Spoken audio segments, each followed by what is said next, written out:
Esse é o podcast Nós na Real. Aqui você vai encontrar de tudo um pouco, porque na real a vida é assim. Pegue seu novelo e venha costurar experiências por meio de um diálogo aberto, empático e descontraído com a gente. Acompanhe o nosso conteúdo também nas outras plataformas e redes sociais pelo @Nós na Real.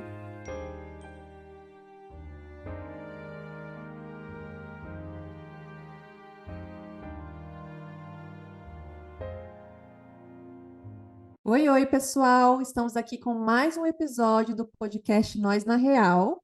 E se você é novo por aqui, eu sou a Marcela e eu estou muito bem acompanhada das minhas parceiras, Jess Oiê! e Rai. Oi, pessoal. E hoje eu começo com a seguinte pergunta: qual emoção está no comando da sua sala de controle nesse momento?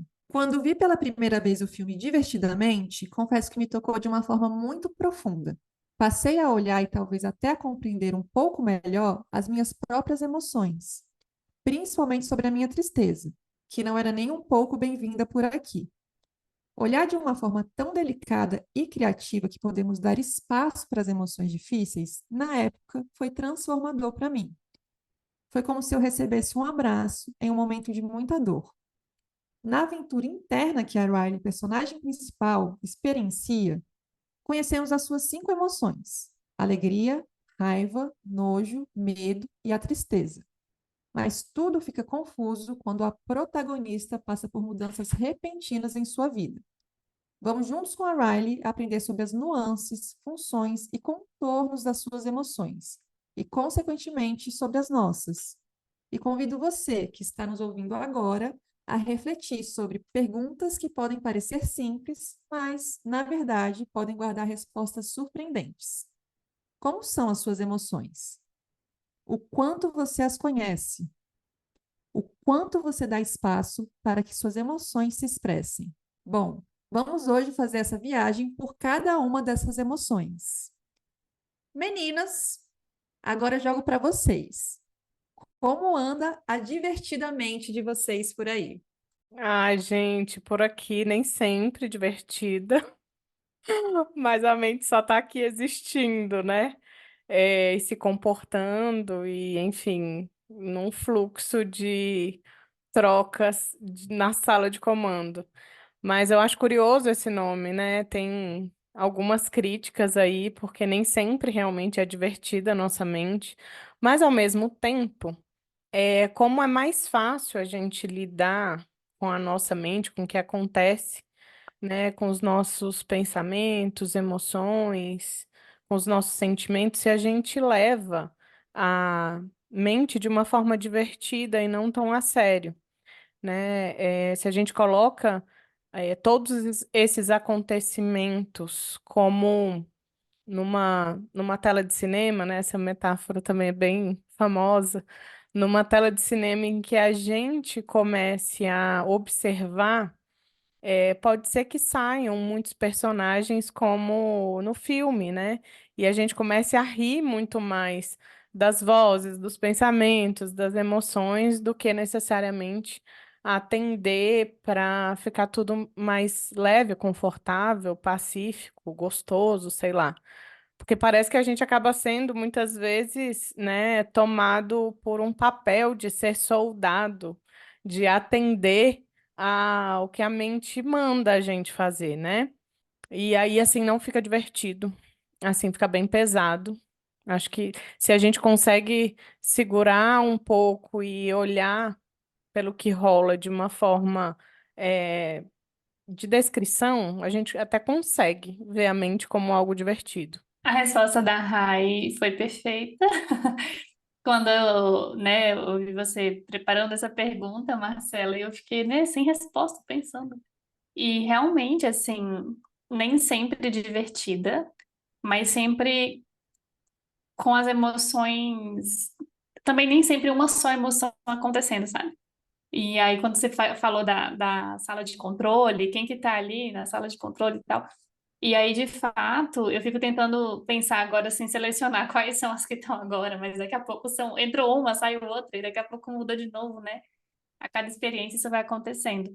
Então, nem sempre é divertida, mas sim, se a gente conseguisse torná-la mais divertida de vez em quando, né, Rai? Acho que fica um pouco mais leve mesmo.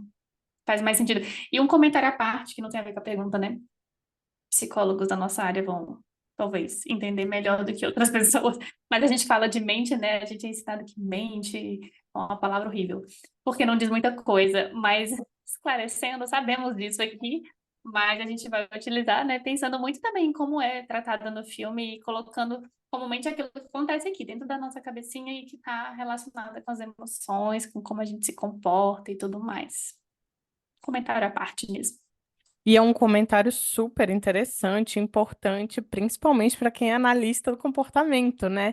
Então, analistas do comportamento, esse comentário realmente é para todos vocês, que realmente a gente encara a mente como um comportamento que a gente tem um bem menos controle. É isso, não julguem.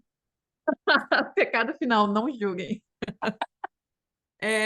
E é isso, né? Eu acho que é difícil responder essa pergunta, porque vamos pensar, né? O filme, ele não vai trazer exatamente como funciona, né? Uma ideia ali que ele vai trazer para tentar, talvez, ilustrar como talvez a gente sente, né? E como isso está completamente relacionado com o que a gente vive e faz, né? É isso que eu acho muito interessante no filme. A emoção entra no controle, mas algo acontece para a emoção aparecer, né? Então não é a emoção que faz a gente se comportar, né? A gente se comporta, a gente interage com o ambiente, com as pessoas, com o que está ao nosso redor, e aí sim a emoção aparece. Então, para analistas do comportamento também, eu acho que isso é um ponto importante, né? Que não é sentir para fazer, não é o sentimento que está ali controlando um comportamento. Então, é interessante como isso aparece no filme de forma sutis, né? Você tem que prestar atenção, mas isso você vê no filme acontecendo.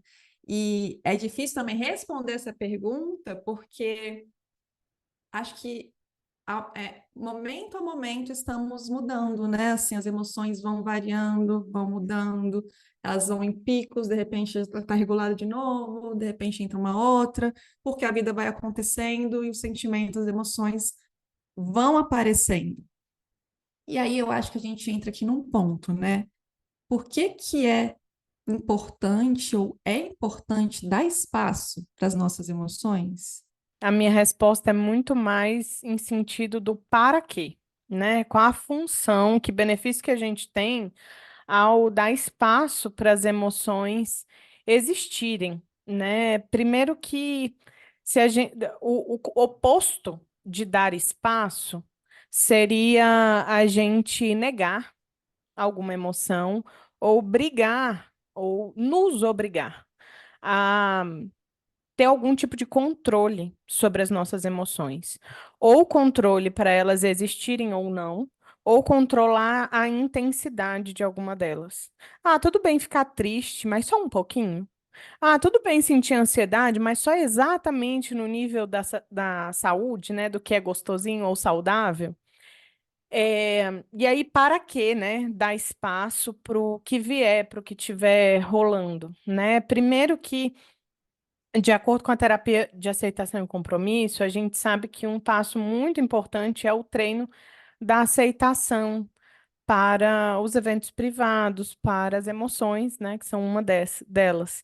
É, quando a gente evita alguma emoção, outras emoções acabam surgindo, outros comportamentos acabam surgindo que de fato surge muito mais sofrimento, que é o sofrimento, um sofrimento desnecessário, né?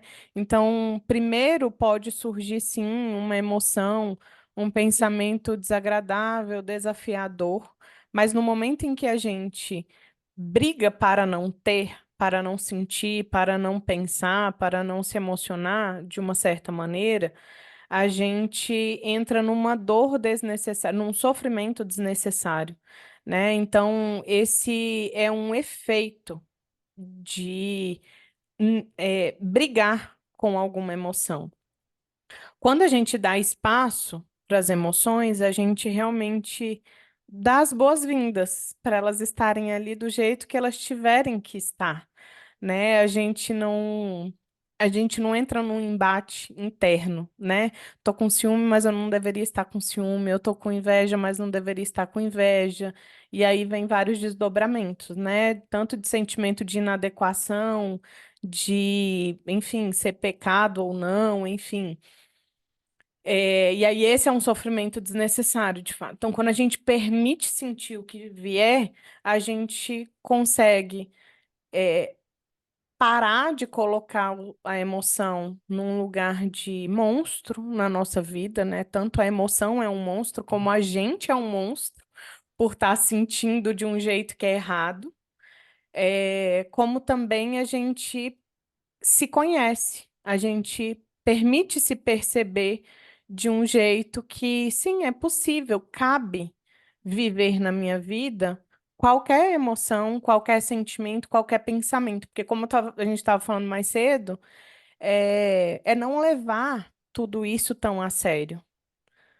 Ah, é uma inveja, cabe inveja. Tá, é um ciúme, cabe um ciúme, é uma raiva, enfim, qualquer sentimento, né? Então, eu acho que isso é um ponto importante para a gente considerar e não levar tão a sério o que que tem que estar na vida. Me fez muito pensar essa de controle, Rai, da relação entre a tristeza e a alegria, né? Em que a alegria principalmente tenta o tempo todo, a todo custo, fazer com que a tristeza não toque nada, não apareça em nenhum momento. Se apareça, logo sai, né? Não, sai daqui. E a gente pode, né, fazer aqui uma análise mesmo, assim, de que é a Riley tentando, né, talvez controlar, entre aspas, aqui aquela emoção, né? Que ela não apareça, que não seja desconfortável mais do que já está desconfortável lá na vida dela, né? Então ela não quer dar espaço para aquilo que dói, para aquilo que é difícil, né? Lembrar de memórias já não vem mais com tanta alegria, porque quando a alegria, a tristeza passa a tocar, né, naquela memória, ela muda de cor. Então é um controle ali da personagem principal de tentar não vivenciar aquela emoção difícil, né? Que há ali uma tentativa, um controle que a gente pode trazer, assim, né? Uma interpretação daquela briga entre a alegria e a tristeza no filme todo. Ouvindo vocês duas, eu acho que, nossa, faz tudo muito sentido, assim, a Rai comentando, inclusive trazendo outros sentimentos, né? Mas porque eles existem e a gente sabe que o filme traz de uma forma um pouco mais recortada, talvez emoções um pouco mais evidentes ou mais fáceis de nomear, nem sei, tô imaginando aqui. É, mas o que eu queria dizer, eu acho que complementa um pouco até o que a Marcela falou, assim, que as nossas emoções acabam dizendo muito sobre como a gente se relaciona com o mundo, assim, né? Porque, primeiro, né, elas têm influência, obviamente, da nossa história, e depois elas aparecem de novo e a gente continua fazendo nossa história, e aquilo vai ali fazendo parte do nosso comportamento mesmo. E quando a gente consegue, de fato, sentir, agir, passando a compreender e aceitar e dar espaço para isso, como a Rayana colocou muito bem, eu acho que fica muito diferente essa nossa interação, sabe? E todo sentimento é legítimo, né? A gente vai aprendendo muito assim sobre a raiva, a inveja, ciúme, que foi como a Rayana mencionou. São sentimentos ruins, ou que a gente não deveria sentir, né? Muitas vezes isso é colocado socialmente, culturalmente. E faz tão parte, é tão humano sentir tudo isso, né? Então não tem isso de bom ou ruim. É legítimo. Agora, a forma como a gente e às vezes tem história, tem explicação ali para aquilo, mas a forma como a gente age em relação a esses sentimentos pode mudar muita coisa, muita coisa. E aí é que entra um pouquinho do como a gente pode não só conhecer, aceitar e tal, e até mesmo fazer escolhas do que a gente vai fazer com isso, né? E aí a Marcela comentou da relação ali, da alegria, da tristeza e tal. E aí no filme, mais pro final, assim, mais ou menos, do meio para o final. Tem uma memória lá que a alegria tinha certeza que era uma memória alegre, a felicidade tinha certeza que era ali uma memória feliz, e a tristeza tinha certeza que não, aquele dia foi triste. E aí daqui a pouco mostra a imagem que, na verdade, tiveram as duas coisas, né? Então, teve um momento triste, e por conta dessa tristeza, a Riley pôde estar ali com os pais, com os amigos, e foi um momento muito feliz. Então, no mesmo dia, sobre uma mesma situação, aquelas emoções estavam ali, não porque eram boas ou ruins, mas inclusive a alegria só apareceu depois que a tristeza teve espaço, né? Então, fiquei muito pensando sobre isso, assim, nessa cena, sabe? Nossa, total, Jazz, você falando sobre também o aprendizado, né? Assim, a cultura, ensinando a gente o que é emoção boa, o que é emoção ruim, o que você tem que sentir, o que você não tem que sentir. Eu lembrei aqui de uma parte do filme que a mãe fica pedindo para Riley ficar sorrindo, porque, né? Você é essa força aqui pra gente, sorri, mostra aquele sorriso que só você sabe fazer, né? Seja agora essa pessoa que a gente precisa. Então, quando ela começa a dar espaço para a tristeza, né, lá vem as regras sociais, as regras de como a gente tem que ser, como a gente tem que se comportar, e ensinando a gente, né, que certas emoções são inadequadas, que não devem talvez serem sentidas, que só serve se for alegria, só serve se for o que a gente entende e coloca na caixinha do positivo, né? Você falando isso, eu fiquei pensando, o filme também traz isso, né? Assim, como a gente se relaciona, como o mundo pede para a gente se relacionar com as nossas emoções. A gente estava até conversando antes, a gente tinha citado a positividade tóxica, né? E a toxicidade da positividade, ela vem a partir do momento em que a gente não permite que outras emoções possam fazer parte, né? E o que é negativo não necessariamente é ruim, né? O que é, por exemplo, ai, esse dia não foi bom, foi um dia negativo, por exemplo. Não é que significa que ele é jogado fora, como muitas memórias são, né? Isso daqui é descartável, vai lá para aquele poço sem fundo, que eu esqueci o nome, que é tipo o lixo das memórias. Assim, Eu esqueci o nome no também filme. esqueci. Mas tem um nome específico lá para um lugar bem fundo e sombrio. Então, essa positividade tóxica que a alegria exerce com a tristeza e todas as outras emoções, né? É importante prevalecer a alegria, né? Isso é bem delicado na medida do que a Jéssica está falando, que tudo pode acabar coexistindo, né? Tem um momento do filme que a alegria tá o tempo inteiro com a tristeza falando, aquele dia foi só alegre, né? Eu acho que é esse mesmo que você tá falando, né? Porque essa parte que eu tô falando são várias memórias. E aí da chuva, nossa, como era gostoso pisar na chuva e brincar e tal. E aí a tristeza, nossa, mas aí os pés molhados fazem muito frio. Sim, é muito divertido e também faz muito frio Exato. no É momento isso. de brincar na chuva. Aí tem várias outras memórias que elas falam e pode coexistir, não só alegria e tristeza. Ah, sim, a alegria e a tristeza parece que são opostas e não necessariamente são. Elas Uhum. podem andar juntinhas de mãos dadas. E essa noção de que uma anula a outra é tão adoecedora também, né? É muito excludente. Isso não é saudável. As coisas podem andar juntas, as experiências podem andar juntas. E mais para o final muda Total. a cor das bolinhas, né? É, Que a Marcela mencionou. Então, antes era azul da alegria, aliás, azul da tristeza. A outra amarelinha lá brilhante da alegria. E daqui a pouco é uma meio azul, meio verde com amarelo, tem um pontinho de raiva, vermelho, nananã. E é assim, né? Elas coexistem, exatamente isso que você falou, Rai.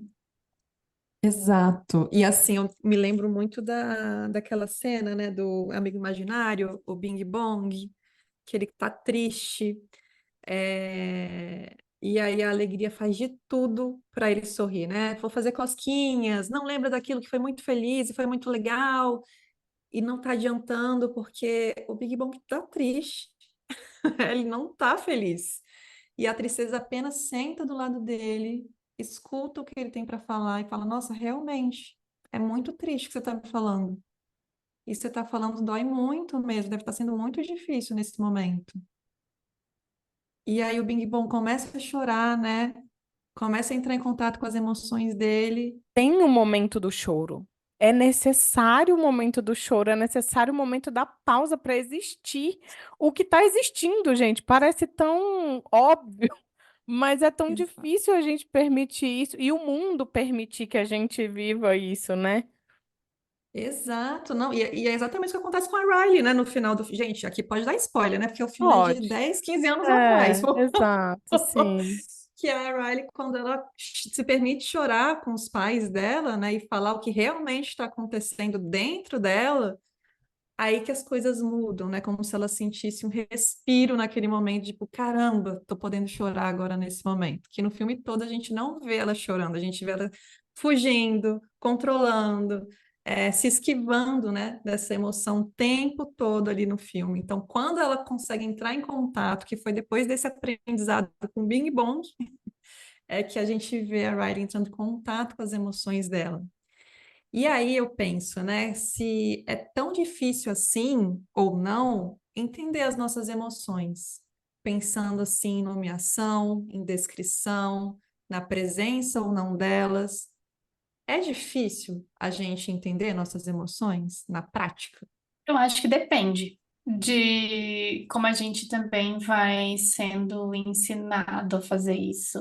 Eu vejo que tem pessoas, por exemplo, com uma facilidade um pouco maior, e quando a gente vai ver ao longo da história, tiveram mais espaço para sentir, mais espaço para falar sobre isso, para ser compreendido, ser validado, acolhido e qualquer outra coisa parecida. Então, acho que depende, é difícil para uns e menos difícil para outros. Agora, fácil, fácil.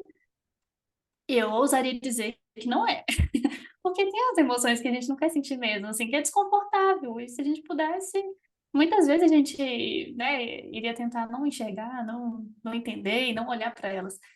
Mas quando a gente consegue compreender uma coisa que a Rai falou um pouco mais atrás no episódio, né, da importância que tem a gente entender do para quê, então, a gente olhar para as emoções e nomear e viver com elas, assim. Daí eu acho que a gente acaba fazendo um esforço maior para se abrir para isso, assim, sabe?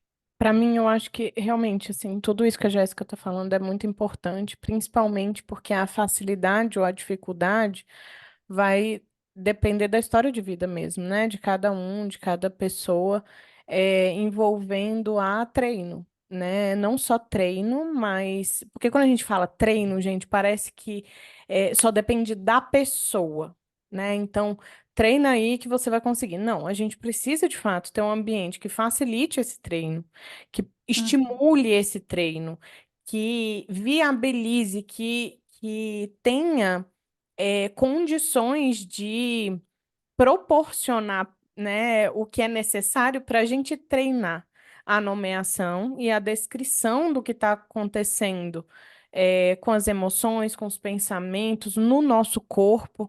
E aí não tem muito como fugir, né, de falar sobre os cuidadores na época da infância. uhum, Eu atendo casais e isso fica muito gritante, por exemplo, quando surge alguma necessidade de explicar, ou não só explicar, mas descrever, nomear o que está se sentindo, né? Algumas pessoas sabem fazer isso, tem um treino, né? Em geral, né? Isso tem um pouco a ver com o gênero também, né? Uma questão de treino. Para mulheres, em geral, isso é muito mais fácil, né? É muito mais dado atenção, estimulado, falar sobre emoções entre amigas, com outras pessoas em família, enfim. E, em geral, a percepção de homens, né, se descrever, se perceber é muito difícil. Então, há uma expectativa gigantesca e se comparar também, né, com, ué, mas se eu consigo fazer isso, por que que a outra pessoa não consegue? Não estou generalizando, tá, gente? Existem homens que sim sabem se descrever, existem mulheres que não sabem descrever as emoções e, enfim, o que está acontecendo. Mas, em geral, é que há uma expectativa, né, dessa fluidez de observação e de explicação das das emoções, dos sentimentos, caso seja mais fácil para uma pessoa. Para mim é tão simples, é tão óbvio isso, eu preciso falar, eu preciso. Sim, precisa. Então, como Jéssica está falando, tem essa questão, né, de como é ensinado, de como é possível treinar, né, e vivenciar isso ao longo da história de vida. E sem dúvida nenhuma na infância, né? Não é à toa que a Riley ela não está adulta ali, né? Ela ainda está ali num período de descoberta e tal.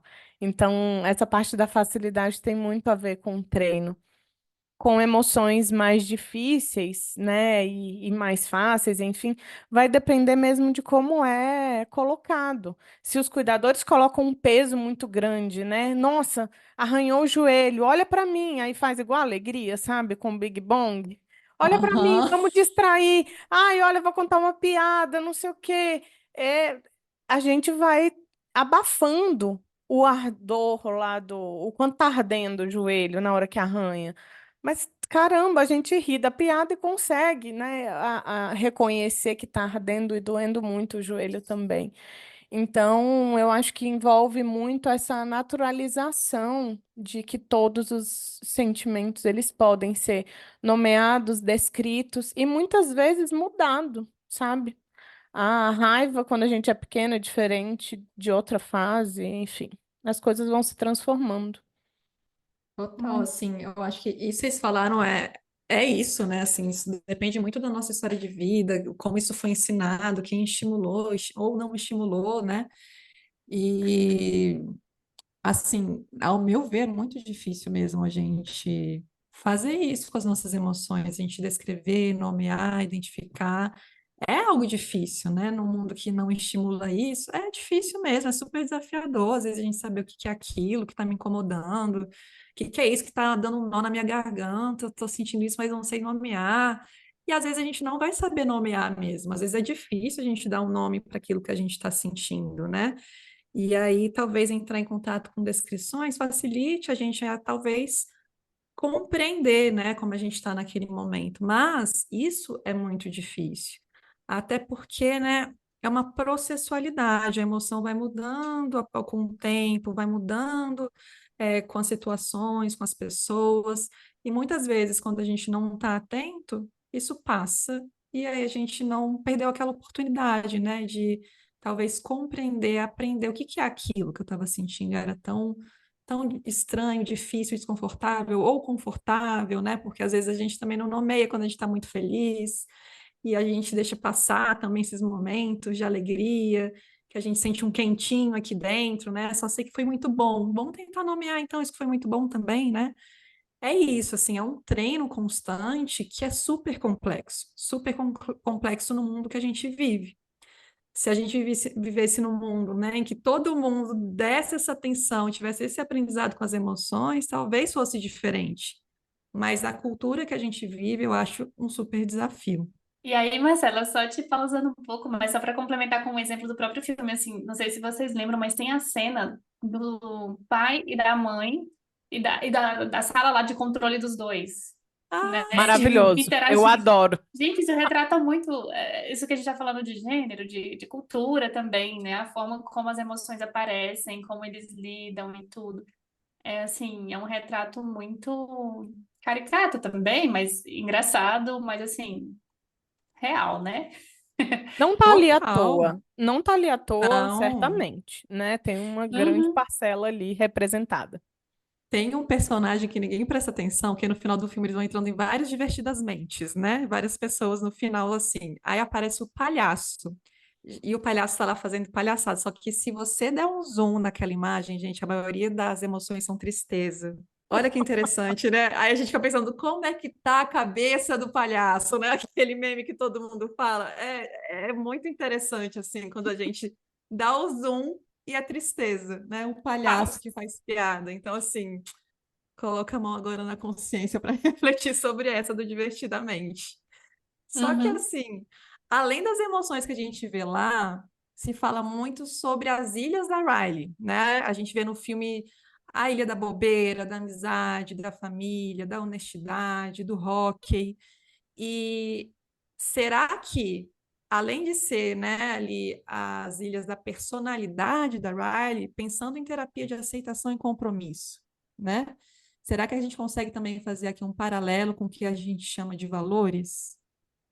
As ilhas têm tudo a ver com os valores, apesar de que os valores, eles são construídos e escolhidos por cada um diariamente, eles se transformam. Então, quando eu penso Uhum. nas ilhas, eu vejo muito mais como áreas valorizadas da vida da Riley. Porque quando a gente pensa nas ilhas, é muito voltado em relação a uma área que ela valorizou a partir das experiências que ela teve. Por exemplo, saindo da personagem, né? Uma pessoa que nunca teve nenhum relacionamento amoroso ou que nunca teve contato com nenhum relacionamento amoroso de outra pessoa, nunca assistiu nada sobre relacionamento amoroso, não vai ter essa área valorizada, por exemplo, né? Ou então, se isso não importa, não vai ter essa área valorizada. Mas, em compensação, o valor especificamente, como que essa pessoa quer estar, quer existir com essas pessoas da área da vida ou na vida, sobre essa área da vida, a área só ter aquela ilha não diz muita coisa, né? Então a gente precisa lembrar que aquelas ilhas são áreas, assim, para mim, né? São áreas valorizadas que, com o passar das experiências, né, com o amontoado de experiências da Riley, as nossas experiências, a gente vai construindo como que a gente quer viver com aquela área, com aquelas pessoas. E os valores, eles podem ser transformados a qualquer momento, né? E eles são, sim, construídos e escolhidos. Pode ser diariamente, anualmente, do que, né? Conforme a vida vai sendo terapêutica, a gente vai se transformando também, transformando os valores, que são as direções da vida. Quando a ilha se desmorona, não fica claro qual é o valor dela, mas fica claro que aquela área é importante para ela. Faz sentido isso para vocês? Muito, Rai, não, Total. Eu vejo como totalmente. domínios da vida dela ali, né? Domínios que ela valora na vida dela ali. E assim, mas quando você dá lá o zoomzinho na ilha, né? Tem várias pequenas coisinhas que são colocadas lá. E aí essa ilha, ela brilha, né? Ela começa a se mexer, a ter mais alegria, energia, enfim, o que que é que aparece lá? Quando ela se comporta ali no mundo, por exemplo, tá com o pai dela, faz uma brincadeira com o pai dela, tem um momento de É a comer pizza com a conexão. mãe dela, A é a conexão, conexão, sim. exato. Então também vejo aquelas partes ali, né, que eles colocam como ilhas, como domínios da vida dela ali, né, domínios que ela valora ali, mas não diz especificamente sobre os valores dela, né? Os valores a gente vê muito mais no se comportar dela no mundo ali com as pessoas, com as São as situações. ações de compromisso, né? Que compromissos. Isso. Na hora que Exato. ela tá ali numa relação, numa experiência gostosa com o pai, que a ilha vibra, né? Como você, né? Ela ilumina, como você tá Uhum. lembrando, é uma ação que direciona, olha, isso é muito importante. Agora, e aí provavelmente ela não é verbalmente hábil o suficiente para falar o modo que ela quer estar com o pai. Uhum. Total, total, assim. E é muito legal que no final do filme, nessa ilha tá com um tamanho muito diferente. E ela cria outras ilhas e as coisas vão se expandindo e modificando. E aí a gente entra nesse processo, né, do que é ser humano. É isso, a gente não é estático, fixo, né? A gente está um tempo todo na processualidade. Ver isso nas ilhas também, eu acho assim, acho que as ilhas deveriam ser melhor exploradas, quem sabe, na parte 2 que vem aí, né, Divertidamente, porque eu acho que dá para tirar muita coisa dessas ilhas assim que elas representam e assim acho que é uma área que a parte 2 poderia vir aí com mais detalhes sobre essas ilhas aí. Tem aquela parte de sugar as memórias para serem esquecidas, elas não são digeridas no sentido de identificar. Elas estão indo em direção ou contra, né? Numa direção bem distante do que importa para gente. Elas só são esquecidas, não são processadas, né? Elas são esquecidas e é o que a gente fala, né? De fugir muitas vezes. Muitas vezes as lembranças que a gente, as experiências que a gente não lembra, que a gente acaba esquecendo, elas não são mais vivenciadas. Então, lógico que a gente tem que esquecer muita coisa, até porque não cabe no HD. E você falou Total. das memórias, e só para complementar, assim, fiquei pensando em como eles ilustram quando ela dorme também, Assim, que é exatamente o momento em que a memória se organiza, cada coisa vai para o seu lugar, eles, né, mandam ali para onde tem que mandar, o que é de longo prazo, o que é não sei o que vai ser esquecido, e é o que acontece com a gente também, né? Assim, quando a gente dorme, a faxina é feita, então tudo se organiza, memórias se consolidam, estão ali organizadas, aprendizado também, tantas outras funções se estabelecem ali, né? Não, total. Gente, esse filme dá pano pra manga, que eu tava lembrando da parte do sonho também, que Uhum. também. que vira um pesadelo e que fica Sim. engraçado.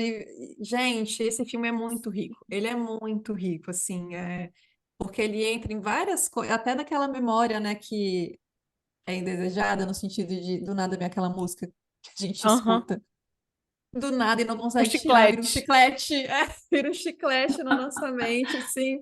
Então é muito, muito cheio de detalhes esse filme, assim. Eu acho ele uma das preciosidades da Disney. E eu tô muito empolgada, assim, para a parte 2. Não Eu sei também. vocês, meninas. Sim, sim, Uh, sim. E como a gente não é inocente nem boba, nós fizemos a parte um pensando já na parte 2 também, né? Porque vem aí, Divertidamente Uh! 2. Queremos ir na estreia ver esse filme. Vamos reassistir e assistir o 2 porque eu acho que vai fazer sentido. Espero não me decepcionar. E se você estiver ouvindo a gente pelo YouTube e estiver gostando do nosso conteúdo, se inscreve aqui no canal e clica em gostei abaixo do vídeo.